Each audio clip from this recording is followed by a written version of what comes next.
I played it at E3 for a bit and loved it, and they are going to play a little later today, so I'll give you some tips. so my first question that I'm curious about, where did the idea come from? That's my big question. You know, a lot of different places. I think one of the things that we love at Gearbox about being creators is we take all of the things we love, and at Gearbox we're not afraid about pushing it up into some weird, meatloaf or casserole again. I don't know if I should compare our game to meatloaf, but literally when we started, I was one of the first few guys on Battleborn, and Randy Pitchford and I, and just a small team, literally started on the heels of Borderlands 2 when we released that. And a lot of the early idea on Battleborn, we were looking at some of the other games that we were really enjoying playing at that time. Some of the MOBAs certainly came out, but other shooter games and other action adventure games that were big on there. And certainly after Borderlands 2, we were thinking about all the things that we wanted to do that we really didn't quite have a chance to explore, like melee characters. It's one of the things we wanted to do in a first person. Can you even call it a shooter when you have a melee character? Is it a first person slicer or something? I don't know. Slice and dice. Right. But we wanted to do that. We wanted to come back to competitive. We've not done that for a while at Gearbox. We did it way back. We did a little bit with like Halo PC online, and then worked a little bit with Counter-Strike and did some ports with that. We've done some competitive, but there was no competitive in Borderlands. We had a little bit of like dueling in arena, but not nearly the balanced competitive experience we wanted. So when we started off Battleborn, those are some of the key influences. What can we do that's new and different? How can we bring it? How can we expand that promise? And then it's the toy box, right? I keep talking about this. I've said it in a couple other interviews, but I grew up in the Star Wars, Transformers, G.I. Joe, Masters of the Universe era, and I've still got like big boxes at home with all of those characters, right? So Battleborn was our idea to create a universe where we could have these widely disparate archetypes. That's a big fancy word to say. Really different characters, right? I've got sword guy, I've got gun guy, I've got magic girl, I've got whatever, and you can put them all in the same game, create a universe that makes that plausible as much as any fiction can make anything plausible, and have them fight with and against one another. And all of that was kind of that initial DNA that went into creating this awesome stew that we have now at Battleborn. So you had mentioned you started right after Borderlands 2, so my math is right. You're at about 4 years of production time on that. A little more than 3 years. You know, of course, whenever we start a new IP and a new game at Gearbox, you've got that first 6 months a year. It's a very small team. We're really testing out some of the core promises and all of that. So, it started out. But yeah, we've been working in parts on it for almost 3 years. And honestly, a lot of people talk about like our playable and our competitive play and all of that. One of our early goals in prototyping Battleborn was to get it to playable as soon as possible. So there are versions of Battleborn we've been playing almost the entire process of the development project. And that's been very important for us to be sure the game always has something cool about it that's playable, a good playable experience. So you mentioned your favorite, you mentioned all the characters. Obviously, I think they told me 25 is what they were talking about. Yes, we are literally stupid sometimes. We love it, but we can't stop it. It's 25 playable characters in retail launch. It's an immense amount of work, but I think we're as surprised by the rest of the world that we're actually doing this. Other games like fighting games, stuff like that, have that all the time, but their characters are 2D models are a lot simpler or smaller. These are fully rendered first-person shooter characters with all the bells and whistles. We've done 25 of them. So who's your favorite to play? I told someone else earlier that that's the most evil question you can ask me. That's why I asked. Right? Are all your children, right? Every one of them. This is the first show I've been at that I've gotten to see statues out there in the front. And almost in tears this morning walking in. I just want to give Montana a big hug. Of course, I think the enforcers out there are like, don't touch. But he's mine. He's mine. So, I think we've succeeded in Battleborn, but I can answer the question honestly like this. My favorite changes day to day, situation to situation. So what's really cool is with Battleborn, I can be in a different mood. I want a really fast running, up close, personal, punch you in the face type character, so I'll pull someone like Wrath, our swordsman, who's a really fast melee character with that awesome sword combo and all of that. Some days I'm tired, lazy, just want to sit in the back and headshot people, and so I'll go to Marquis, our gentleman robot sniper. And some days I just like to go in and explode, so Rindy is another big favorite of mine. She's our chaos witch, and she's all about running in and explosive damage and then kind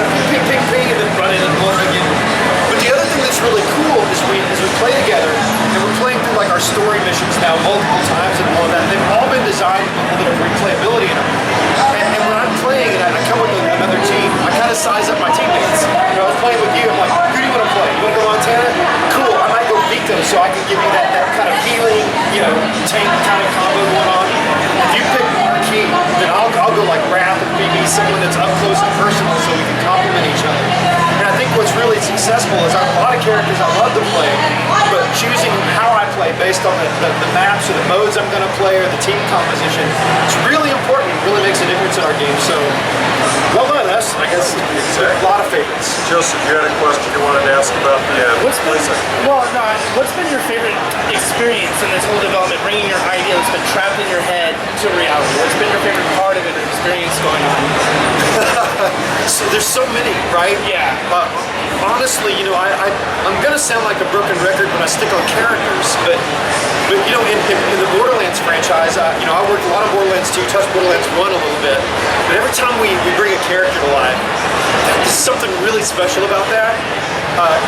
And there's an entire loop here. We do concept art for the first fledging, like really prototyping characters early on, and then you see the model come in, and the animations come in, and then the VO, our writer Aaron Lindy, was really interjecting this awesome kind of really Gearbox flavored humor into the game. The characters hear them talk and hear them experience this world has been cool.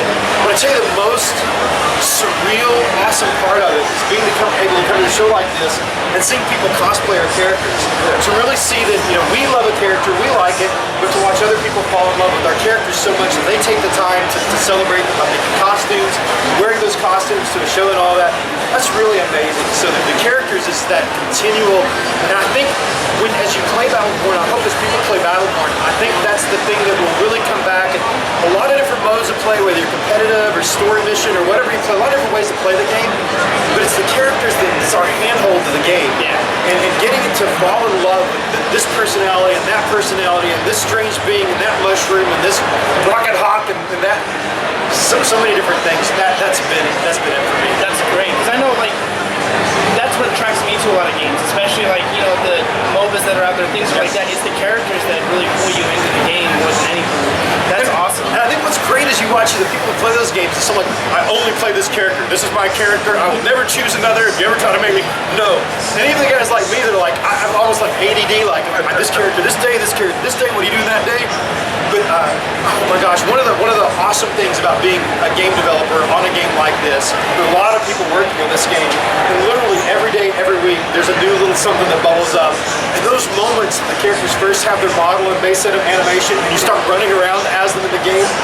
I know our fans, when you guys get it in these conventions and you get the game for real, you have that same experience over that first time I've ever played a character, I've ever jumped in. The first time, you guys have to try Rindy today. The first time you play a Rindy, all 4 arms pop up on the view, and you realize she's doing this and uses 4 arms and this and all of that. It's magical, right? And it's a thing that I love as a gamer in general. Yeah. But that I'm gonna suspend belief. I'm escaping from reality for a little bit. And I get to imagine what it's like to be a 4-armed chaos witch hurling shadow bolts at the enemy. It's really cool. Now you mentioned there's different types of gameplay experiences. Is there going to be like a 5v5, or is it all just strictly story, or? No. You can use whatever word you want to describe it, but internally we kind of talk about it. We are a full-featured AAA game. With the characters kind of as the thing that ties everything together, your foundation. What we wanted to be sure is that you guys have a lot of different ways to experience those characters. So we have competitive multiplayer for certain. We haven't talked a lot about them last year, but if you remember way back when we announced the game, we actually talked about that first. And so that's been in for a long time. It's really great. I can't wait for our marketing to get out of the way and let us get that in the players' hands and let you try that, because it's a really awesome competitive multiplayer. We play every day at Gearbox and are incredibly competitive. In fact, one of the Gearboxers is probably the best Battleborn player in the world right now. And is here at PAX this week, Kevin Messenheimer. He's amazing. I hate him, but he's amazing. But we have 3 competitive modes, multiple maps for modes, even some different flavors and ways to play there. Kind of longer games, shorter games, however you like to mix it up. But the story missions, if you're really into that, you wanna learn about this weird universe that we've created where all the stars have gone dark but one, and the Battleborn are joining together to try to stop the beings who want to end the last star of the universe. You can play that solo, up to 5-player co-op, and every slice in between. We know, when I play cooperative games, it's usually me and a buddy, so we do like 2-player and 3 players, really important. but you'll be able to matchmake it online by the whole team of 5 players for the story missions and play that way. And just like a lot like what we do with Borderlands, playing cooperative is amazing. Single player is going to be great, but co-op with this team-based game, with, you know, you see that whole cast. There's some characters that have some lines they say when they pair up that are unique, and there's a lot of ways to dig into this game and experience in different ways with the characters kind of that unified foundation. So I got to ask a tricky question with the eye toward the future. Absolutely. You guys very clearly established with Borderlands, DLC, new characters, branching storylines. This is not a game. This is a whole universe. I'm getting that vibe very clearly, but even to a larger scale with Battleborn. No, we kind of think that when we ship the game, we're done. We stop. No.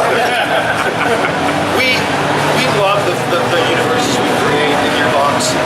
We really love it. It's really hard especially once we get to this point, that the whole creative engine is rolling and people are making characters, people are making enemies, people are making environments and all that. And we start to really live in that fictional world and imagine. Every day at Gearbox, someone running to my office like, what if we did this? What if we did that? And right now it's like, okay, but we can't do that for a release. We got to ship this game next year to get it in people's hands so you can enjoy it with us. But we haven't talked a lot about what's going to happen after we release. And I'm probably the wrong person to ask, because if I could choose, I would make 1,000 characters. I've got Aaron Liddy and I, the writer, we sit in the office together. We've imagined this vast story, right? In fact, I've got this, I call it the timeline of the end of all things. I've got this document internally, this massive Excel spreadsheet where I'm enough of a lore nerd that I've got everything out, you know, like 20,000 years of history for the universe and all of that. And you're literally in the campaign, it's going to be an awesome, cool campaign about how the Battleborn formed up and got together. But in the grand scheme of everything that you can imagine, it's some taste to me an infuriatingly small slice, but it's going to be a really cool slice and introduction to the world. So I think we're going to do more. And we're certainly not out of ideas. And that must be the tough thing. I mean, how do you decide what makes it, what doesn't? Thunderdome style deathmatch. Yeah, I think that's fair. That's a good way. You know, I kind of say that jokingly, but often at Gearbox, where we love passionate people and we give people a lot of what's the word? I want to say leash, but that's the wrong word. We give a lot of creative freedom at Gearbox to explore ideas. And sometimes it makes it difficult to make those decisions, but at Gearbox, we let people go, and when they start getting cool, other people rally around and we really see this come together. So there's a lot of surprise and development, a lot of that. Ultimately, we kind of get together as a group, we talk a lot, we play a lot.